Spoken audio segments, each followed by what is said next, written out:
जी, mummy, मामा जी। दामिनी, क्या हुआ बेटा, क्यों रो रही है?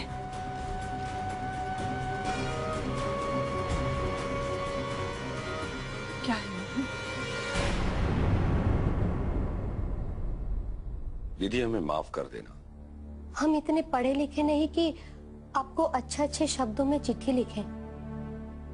आपकी छत ने हमें इतने दिन सहारा दिया, भूखे पेट को खाना,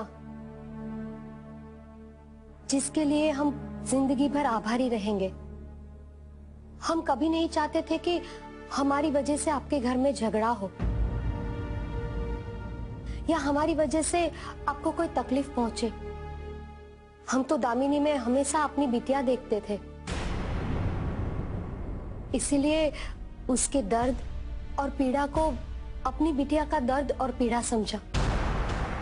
इसलिए हम उसे तकलीफ में देखते थे तो सह नहीं पाते थे और बोल पड़ते थे। बिना बोले हम रह नहीं पाते थे। दीदी, आज मैं ये घर छोड़ के जा रही हूँ। ना ही हम उसके सामने रहेंगे और ना ही कुछ बोलेंगे। आज तक हमने जो तकलीफें दी हैं, उसके लिए हमें क्षमा कर देना। आपकी अभागन देव की। जो कुछ भी हुआ वो ठीक नहीं हुआ। क्या ठीक नहीं हुआ? मैं तो कहती हूँ बहुत अच्छा हुआ। हर बात के बीच में बोलती थी, हर चीज पर अपना हक जमाने लगी थी। अगर थोड़े से दिन और रहती यहाँ पर तो हमें इस घर से बाहर निकलना पड़ता। और दामिनी, तुम इतना क्यों रोए जा रही हो? मैं तो कहती हूँ भगवान का लाख लाख शुक्र है जो वो औरत इस घर को छोड़कर चली गई। पता नहीं क्या जादू टोना करके रखा था तुझ पर। हर बात में उसकी तरफदारी। मैं तो अभी मंदिर जाकर चढ़ा चढ़ा कराऊंगी।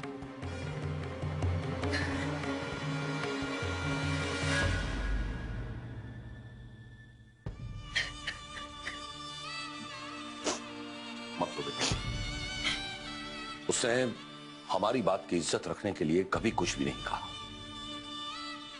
हमेशा अपनी जुबान बंद रखी। वो घुट घुट कर जीती रही। इतने बरसों बाद अपनी औलाद को उंगली लेके उसे सीने नहीं लगा पाई। उसके सर पर अपनी ममता का आंचल नहीं रख पाई। मुझे देवकी की खामोशी में आंसुओं के सैलाब की दस्तक सुनाई दे रही थी। पता नहीं, मुझे ऐसा लग रहा था कि कब उसके आंसू खामोशी का बांध तोड़ देंगे और वो सच कह देगी। और अगर उसने ये सच कह दिया होता तो दीदी इतना बड़ा सदमा कभी बर्दाश्त न कर पाती। लेकिन उन्होंने ये फैसला करके ठीक नहीं किया मामा जी।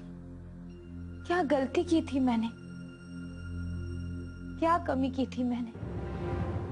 जब भी मौका मिलता मैं उनकी सेवा किया करती थी। उन्होंने एक बार भी अपनी बेटी के बारे में नहीं सोचा।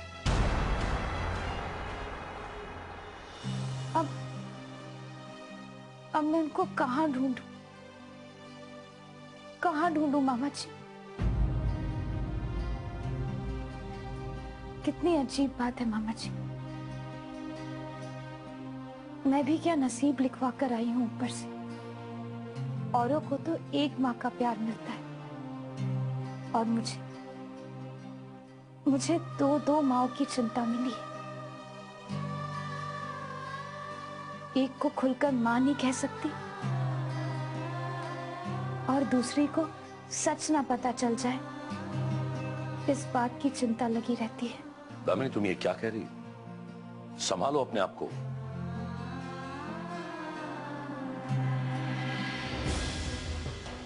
मुझे सच्चाई पता है मामा जी। मेरी मिसाल भी कृष्ण कन्हैया जैसी है, जिन्हें जन्म तो देवकी जी ने दिया था, लेकिन पाला यशोदा जी ने। मामा जी, क्या कृष्ण जी के दिल में उनकी जन्मदाता के लिए कोई प्यार नहीं था?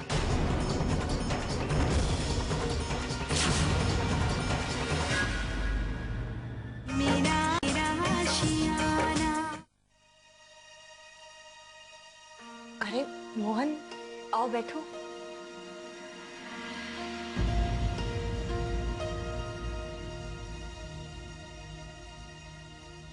क्या बात है, तुम्हारा चेहरा इतना उतरा हुआ क्यों है? नहीं दीदी, कुछ भी नहीं। कोई बात तो जरूर है। अगर तुम नहीं बताना चाहते हो तो कोई बात नहीं। नहीं दीदी, लेकिन आज जो कुछ भी हुआ वो ठीक नहीं हुआ। क्या ठीक नहीं हुआ? दीदी, एक बात मेरी समझ में नहीं आ रही, आखिर आपको हुआ क्या है? आप इतनी कठोर तो नहीं थी। मेरी भी एक बात समझ में नहीं आ रही है कि तुम्हें क्या हुआ है। तुम में पहले इतनी दया तो नहीं देखी थी मैंने। दीदी, आप क्या कह रही हैं, आपको पता है? अच्छी तरह से पता है कि मैं क्या कह रही हूं और तुम क्या सोच रहे हो। तुम इतने परेशान क्यों? दीदी, देवकी इस घर की सदस्य बन चुकी थी। कैसे भूल सकती हैं आप उसकी सेवाओं को? उसने दामिनी से लेकर आप तक की सेवाएं की। फिर आप उसके पीछे क्यों पड़ गई? उस बेचारी ने अकेले हाथों इस पूरे घर को संभाला, और बदले में क्या मिला उसे? 2 वक्त की रोटी, और वो भी आपने छीनी। अच्छा, अब तुम्हारे लिए वो इतनी अच्छी हो गई कि तुम अपनी दीदी से जबान लड़ा रहे? दीदी, मैं आपसे जबान नहीं लड़ा रहा हूं, सिर्फ ये समझना चाहता हूं, ये जानना चाहता हूं कि आपको उससे क्या तकलीफ थी? थी बहुत तकलीफ थी। जब से उसने मेरी बच्ची पर नजर गाड़ी, तब से मेरी बच्ची भी उसकी तरफ खींचने लगी थी। पता नहीं उसने क्या जादू टोना कर दिया था। बस दीदी, बस। क्यों आप एक गरीब और लाचार औरत पर इस तरह के इल्जाम लगा रही हैं? तुम्हें बहुत बुरा लग रहा है? कहीं ऐसा तो नहीं दिल में कोई और बात है जो उसकी इतनी तरफदारी किए जा रहे हो? छी छी दीदी, छी। आपसे मुझे इस तरह की सोच की उम्मीद नहीं थी। एक नौकरानी के लिए अपनी दीदी से इतनी बहस किए जा रहे हो, तो क्या सोचूं मोहन मैं? क्या सोचूं मैं? जवाब है तुम्हारे पास? है, जवाब है दीदी, जवाब है। लेकिन कहीं ऐसा ना हो कि मेरा ये जवाब सुनकर आपकी जिंदगी एक सवाल बनकर रह जाए, और इसीलिए बेहतर इसी में होगी कि हम ये बात को यहीं पर खत्म कर दें। मोहन, आखिर क्या था उस नौकरानी में जो तुम इतना बिगड़ रहे हो? मुझे भी तो पता चले। ऐसी कौन सी बात है जो मैं नहीं सुन सकती? बताओ, चुप क्यों बैठे हो? मोहन, तुम्हें मेरी कसम, जवाब दो मुझे। दीदी, वो नौकरानी नहीं, दामिनी की मां है। दामिनी को जन्म देने वाली मां, जन्म देने वाली मां, जन्म देने वाली मां, देने वाली मां।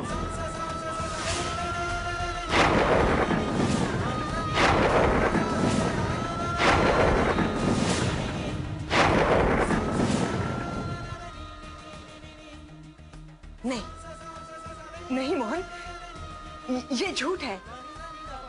बोलो मोहन, ये झूठ है, ये सच नहीं है। यही सच है दीदी, यही सच है।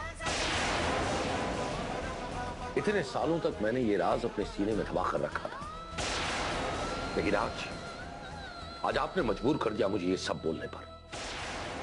दीदी, याद है आपको, दामिनी के होने के वक्त वहां हॉस्पिटल में जीजा जी नहीं थे, आपके साथ मैं अकेला था। आपको मरा हुआ बच्चा पैदा हुआ था,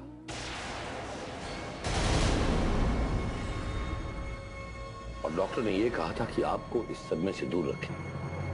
मेरी समझ में कुछ भी नहीं आ रहा था, और तभी डॉक्टर साहब, हम बड़ी गरीब औरत हैं, ऊपर से हमें जुड़वा बेटियां पैदा हुई हैं। हम बहुत बेसहारा हैं। हम अपनी देखभाल नहीं कर सकते तो दोनों बच्चियों की कैसे करेंगे? हम पर दया कीजिए डॉक्टर साहब। हम खुद को तो नहीं पाल सकते,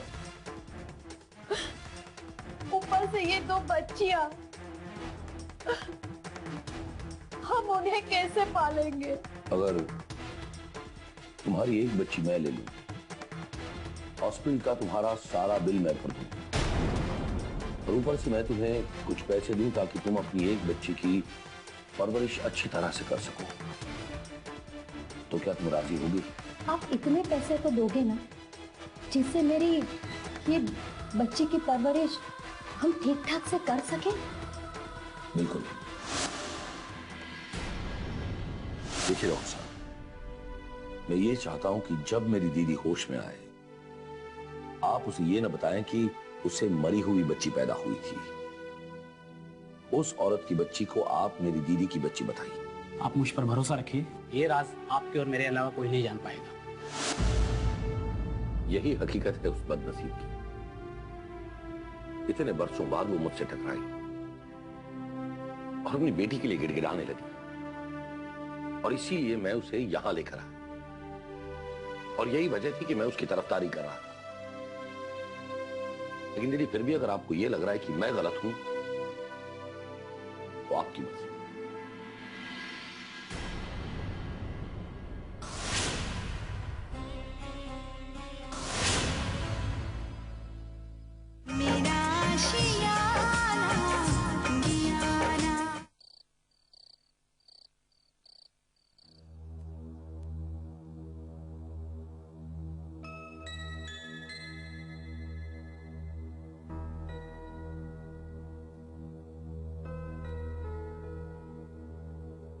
हम तुम्हारी माँ जैसी हैं।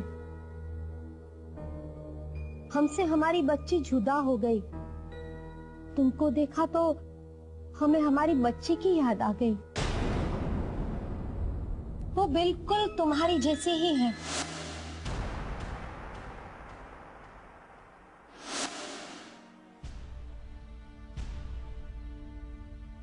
इस वक्त पे तुम्हारी ममता क्यों उमड़ रही है?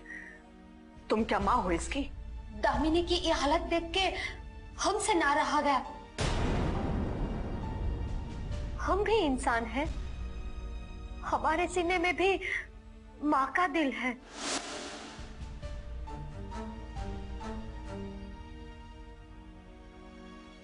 हमें तो लगता है जैसे हमें हमारी बेटी मिल ही गई है। अच्छा जी, हम जब भी दामिनी बिटिया को देखते हैं तो हमें लगता है कि जैसे हमें हमारी बेटी मिल गई हो।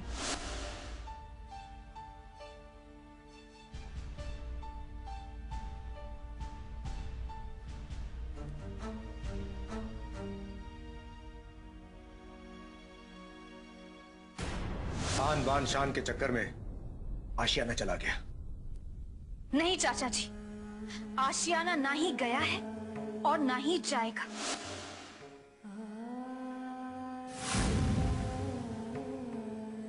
मैंने वो 1 लाख रुपए अपनी फ्रेंड से नहीं लिए। मैंने हमारी कार बेच दी और वही पैसे हॉस्पिटल में जमा कर दिया।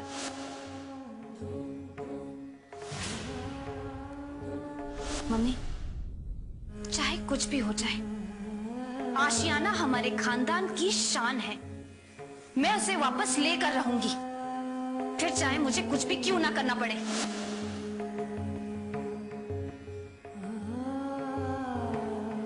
पर कुछ भी हो जाए, मैं मिल और आशियाना जाने नहीं दूंगी, फिर चाहे कोई कितनी भी कोशिश कर ले।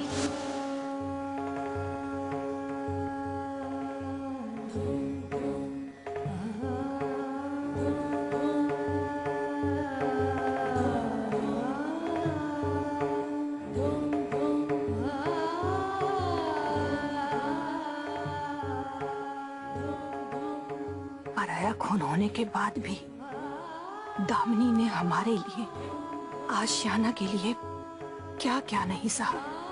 फिर वो पराई कैसे हुई?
मम्मी, आप?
मोहन,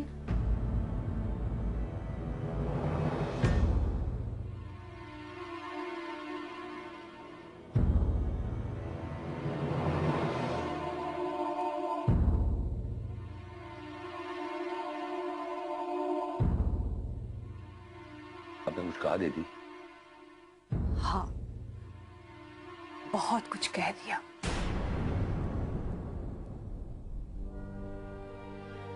देखिए दीदी, अब पछताने से क्या फायदा, जो हुआ सो हो गया। पछतावा इंसान को तब होता है जब उसे अपनी किसी बड़ी गलती का एहसास होता है, जो गुनाह की तरह उसके दिल पर बोझ बन जाता है। और ये बोझ तब तक नहीं उतरता जब तक इंसान अपनी गलती का पश्चाताप न कर ले। दीदी, आपके आंसू और आपका एहसास इस बात की साफ गवाही दे रहे हैं कि आपको इस बात का दुख है। इसलिए दीदी, आपको फिक्र की कोई जरूरत नहीं है। मोहन, है, क्योंकि जब तक मैं फिक्र नहीं करूंगी तब तक मुझे कोई माफ नहीं करेगा, ना तुम और ना ही दामिनी। दीदी, ये आप कैसी बातें कर रही हैं? अपनों से भी कोई माफी मांगता है? नहीं दीदी, नहीं। दीदी, आप इस घर की बड़ी है और बड़ों की बातों का आप छोटे कभी बुरा नहीं मानते। और अगर आप ऐसा करेंगी तो दामिनी शर्मिंदा हो जाएगी। उसे कौन तसल्ली देगा, कौन संभालेगा उसे? मुझे तो उसी की चिंता खाई जा रही है। क्या सोचेगी वो मेरे बारे में? देखिए दीदी, आप इस बात की चिंता छोड़ ही दीजिए। देखिए, आप जानती हैं कि दामिनी कैसी है। पर फिर भी दुख तो उसे होगा ही ना। देवकी ने उसकी बहुत सेवा की है। नहीं दीदी, उसकी मां आप है।